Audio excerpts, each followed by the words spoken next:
Hi everyone, so in this video I'm sharing my experience with the dual language program.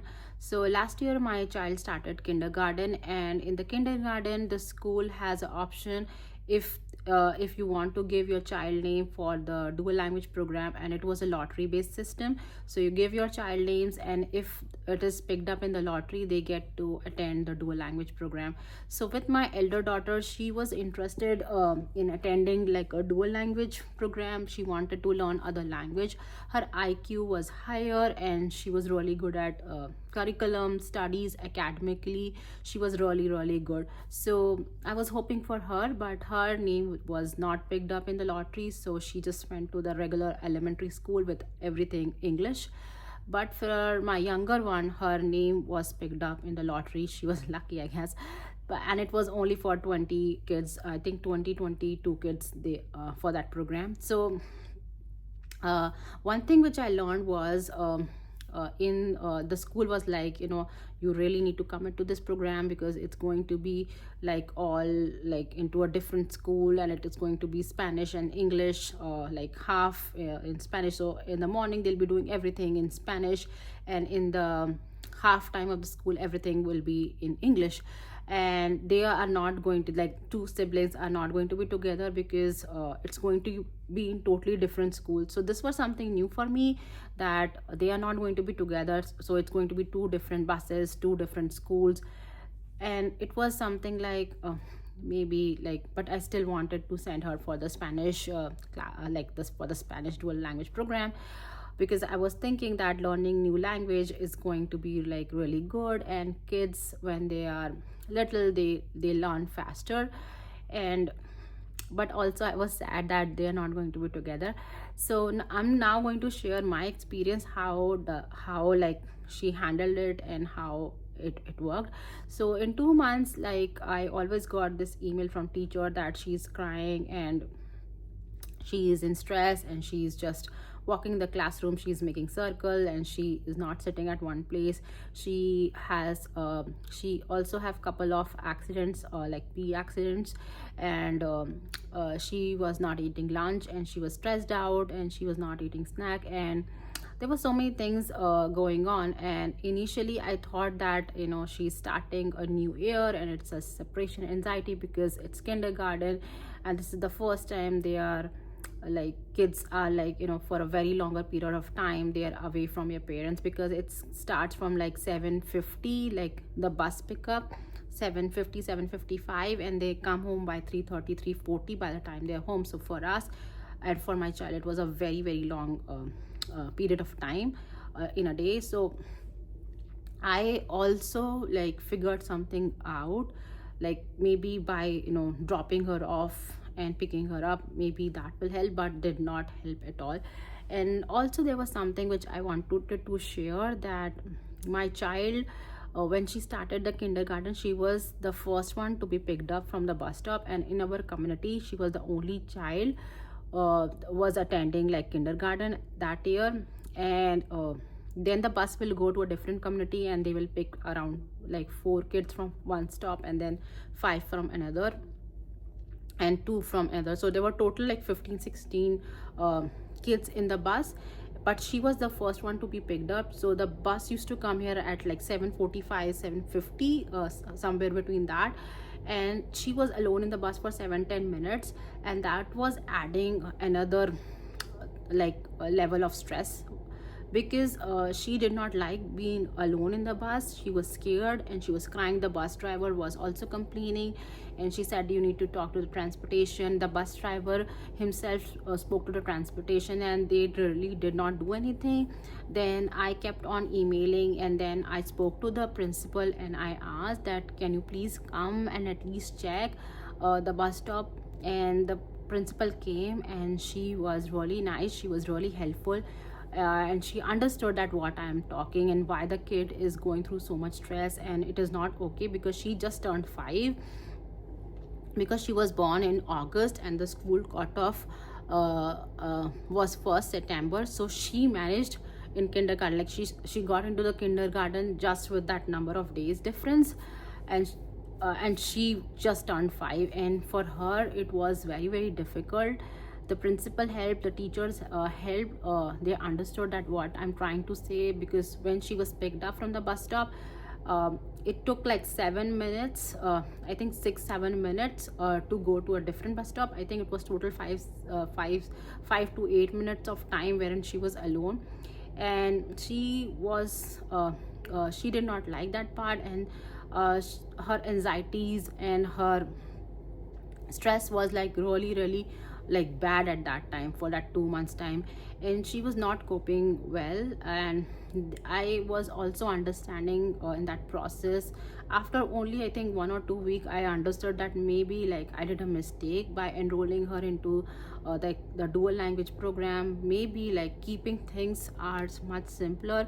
Maybe just that English blend is much better, because I don't speak like Spanish. And we don't have like anybody speaking Spanish. So maybe I should not push my child for it, but I really wanted her to learn new language. That was initially I was thinking. But after seeing her suffering, after seeing her not eating her lunch, and as her teacher mentioned that she's crying and she has stress, she is biting her finger, like she's having runny nose, she is crying, and she is not prepared for it. I mean, she was not doing okay. That was the feedback I was getting from the bus driver, from the teacher.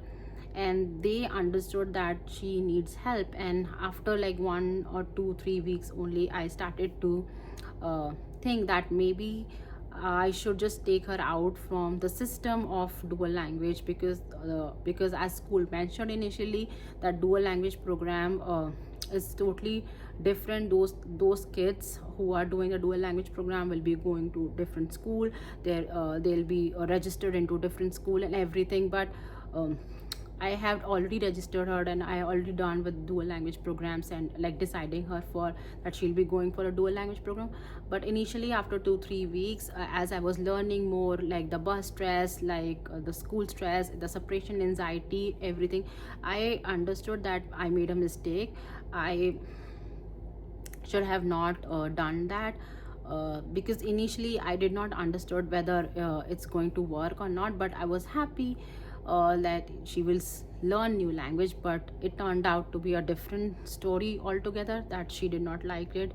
She used to watch Cleo Coquin a lot in the Spanish version of it. And she used to dance, she used to like, even she knows the number in Spanish, she knows letters in Spanish. And it was like a clue to me that maybe she'll do better. But it turned out not good.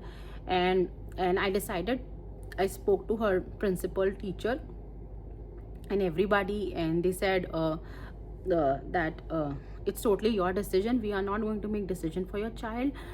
If you want, we can start the process of taking her out from that dual language program to taking her to the English blend. And we will start the process. We'll allot her a different teacher, and she'll be into a different different floor, because I think their class was different. The Spanish and dual language class was different, and and her English class was in a different area. So they said like we can start the process. And we had a meeting on phone. And it took me like 2 months, because at like 3-4 weeks only, I did like I was getting that feeling she should not be doing. But again, like people were like saying that kids initially have a difficult time adjusting in school. It is a new environment. Will they take your time, don't hurry, don't rush. So I was also listening to other people, and I was listening to like my mind and my heart too. And it somehow converted into 2 months, that I finally understood that it is a pain, and it is something like I should have not done. And there's no point of me sending her to the dual language program. And I spoke to the principal, I spoke to the teacher, and then they made changes for her, and she was out of the program. And then she started just the English blend.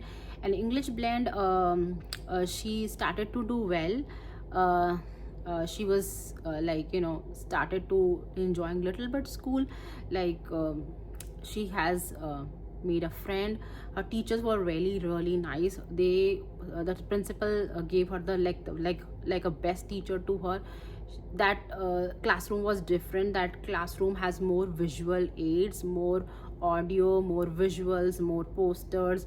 It was totally a different classroom, so I could understand maybe like this classroom is different for the kids who need more attention. So everything started to change. Like she was eating now. She was eating her snack, and as I was talking, as I was getting to know the new kindergarten year, like the teacher and everything, for me also it was a learning phase, that how like things are going to work for her. And then the school called, and then they said there are certain issues which we need to address. And there were like certain things which, like, I cannot tell on that, like on the video right now. Maybe I'll do it in the second video. The IEP program, why she was on IEP, and what is IEP program. I'll do a sort of like a different video for that altogether, otherwise this video will go very very long. So to press in to summarize, my experience with dual language program was like, I think as a mother, I think you are the one who can make a good decision for your child. So if you feel that your child is not ready for dual language program, or if it's not worth it, like, don't send it. Just keep life simple, keep things simple, because for kindergartners, especially the young 5-year-old child, things are new, everything is new teacher, separation anxiety, it's altogether new environment. I think I made a mistake that I wanted her, because I was excited that her name came in the lottery, and maybe it's a good opportunity for her to learn a new language, because my elder one showed more interest in it, and because her IQ was higher. I did do a neuropsychic evaluation for her. I do have result, and there were some findings. She did not find any major ADHD or anything specific, but she did some findings. She did gave me a report, and she said that I had to need to work with my child on these areas. And I shared that report to the school. Before that only, they had started making an IEP plan for her, so she's now in IEP. But I can say that much, that it was not a good start with so especially if you are doing dual language program, I think you need to check with your child. You need to check your child interest. You need to check with the school that whether the siblings are going to be together, or whether it's going to be a different building, whether it's going to be a different bus, how it's going to be, and how the program is going to work. I think asking questions and getting to know about the school, getting to know about the program, getting to know your child, that whether your child will enjoy or not, whether your child have interest in it. Maybe you can put some Spanish cartoons, maybe you can put some Spanish songs, and getting to know that feeling, that whether your child would enjoy or not, I think it's important. And one thing I learned, that kindergarten like transition, or maybe the first year of school, is a bit harder. So maybe I think on the first initial day, maybe a pick and drop, or maybe like in my case, as I like explained about the bus situation, that the bus situation was not okay with us, because she was picked up at like 7:45, 7:40 early in the morning, alone, and nobody in the bus, in such a big bus. And she has never been into a school bus. It was totally altogether a different I think she was very very nervous with that. So maybe these are the small things you need to look for your child. That is the bus okay? If she is not doing good in the bus, maybe that transition is difficult on her. So in this kindergarten year, I learned so much, that siblings can be totally different. Like my elder daughter, she's totally different. She likes school, she likes her teacher. She likes studying, she likes her homework. She comes home, she wants to do her homework, she wants to do everything, like, she wants to be like, the smart kid. But with my younger one, she likes dancing, she likes singing, she does dancing, singing most of the time. She does not like to like study. So I have right now I had like extra tuition classes. I send her every Wednesday and Friday. She goes for the tuition for an hour. She has IEP, so she has like speech therapist, and she gets little support from school, which is really good. In my case, the school is really good. My school is nice. My teacher, like the teachers are nice, the teachers are supportive, the principal is good, everybody was there to support. But again, I learned that it was my decision whether I want to do it or not. And I think I have no right to push my kid for anything. This also I learned that do what your child has more interest in it. If they like dancing, send them for dancing. If they like singing, send them for like music classes, instrument classes, piano classes, whatever they love. I think this was a learning for me. But again, I made my decision in like 2 months that this is not for my child. And I just said like I don't want her to do like Spanish, because there was no point of putting that stress in her life. Like keeping sometimes things simple is more important, like making it like more difficult. So with kindergarten, I think it's your choice whether you want to do a dual language or not, whether you want to give your child's name in the lottery. It's totally your decision. I shared my experience that right now my child is on IEP program. She is going to tuition, she's getting the classes, she's going for she has a speech therapist. She does go to this learning center. So I am able to provide that support. And in the home I try to support her, but she's not really into me. Like, if I tell her to study, she will study. It's the tutoring center wherein, like, she does like 1 hour wherein she does her homework and everything. So again, it's totally up to you. It was my experience, and I thought like maybe sharing my experience would be helpful. So again, if you are deciding for dual language, ask your child, look for the interest, look for the things why your child is stressed out, why the things are not okay, why the child is not eating lunch, why they are not liking school. And I think taking more input, taking like more information from the teacher, I think it's more helpful. Asking teacher how they are doing and what they are doing, I think, because initially with me, everyone was like, they are starting a new school and it's going to be okay, kids cry, but eventually they'll get settled in. But that settling in, I think, should not be stressful. So again, this was my experience with the dual language program. I didn't like it because my child didn't like it. She did not have a good time. And again, I thought keeping things were simpler, because now I feel that though that stress is something like got her into IEP, and she did not got to enjoy. I think that 2-3 months were really stressful. And again, like, she was still in that learning phase. She's now doing great. She's now doing great. She has friends, she likes school. But that 3 to 4 months of time with dual language was not okay. So again, this was my experience, and hope you make a right decision. Ask your child whatever they like to do and whether they will like Spanish or not. So thank you for watching my video. Hope you have wonderful holidays, happy holidays, and have a good night, because it's night outside and it's snowing. I think you can see, I think it's snowing. Okay, bye now.